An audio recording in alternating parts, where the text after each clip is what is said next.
গত ২৪ তারিখ ছাত্রছাত্রীরা আমাকে ঘুরিয়ে আনলো ভিক্টোরিয়া মেমোরিয়াল থেকে।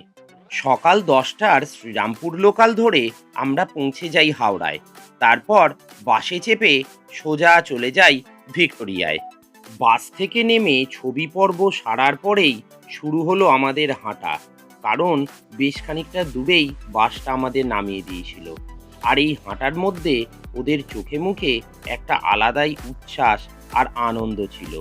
তা আপনারা এই ভিডিও দেখলে বেশ ভালোই বুঝতে পারছেন।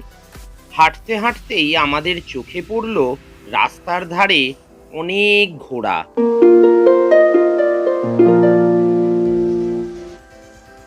এরপর ভিক্টোরিয়ার সামনে পৌঁছেই আমরা টিকিট কাটার পর্বটা মিটিয়ে নিলাম।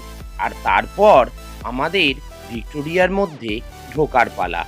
সামনের গেটটা সত্যি প্রত্যেকের নজর কাড়বে আলাদা করে, তা বলার অপেক্ষা রাখে না। আর ছোট্ট আরাধ্যা, সেও কিন্তু প্রথমবার ভিক্টোরিয়া দেখে বেশ আনন্দ করছিল। আর আমার ছাত্রছাত্রীদের, তাদের তো আনন্দের সীমা পরিসীমা ছিল না। ভিক্টোরিয়ায় ঢুকে সামনেই দাঁড়িয়ে এই ছবিটা, এটা কিন্তু একেবারে অবশ্যম্ভাবী। এটা না নিলে বেড়াতে আসার মজাটাই ম্লান হয়ে যেত।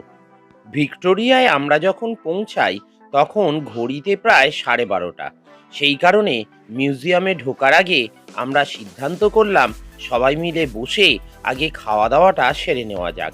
আমরা বাড়ি থেকে ভেজ পোলাও করে নিয়ে গিয়েছিলাম, তবে পলির মায়ের চিলি চিকেন আর শর্মিলার মায়ের সোয়াবিন আলুর তরকারি সত্যি এখনো যেন মুখে লেগে আছে।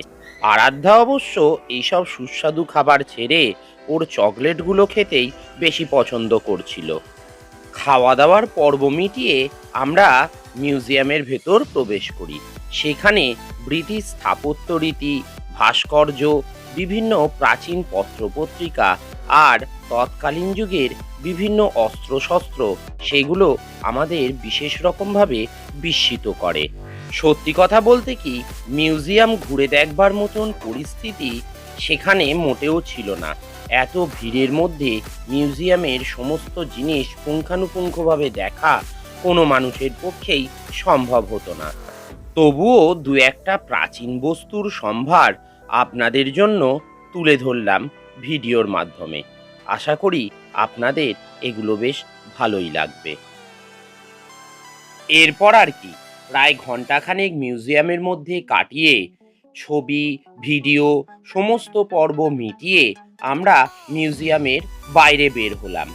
বাইরে বেরিয়ে আমার ছাত্রছাত্রীরা নিজেদের মতন করে আরও প্রায় ঘন্টা দুয়েক সময় কাটালো। খেলাধুলো, হই-হট্টগোল, গান সমস্ত কিছুই তাদের আনন্দের সঙ্গী হিসাবে ছিল।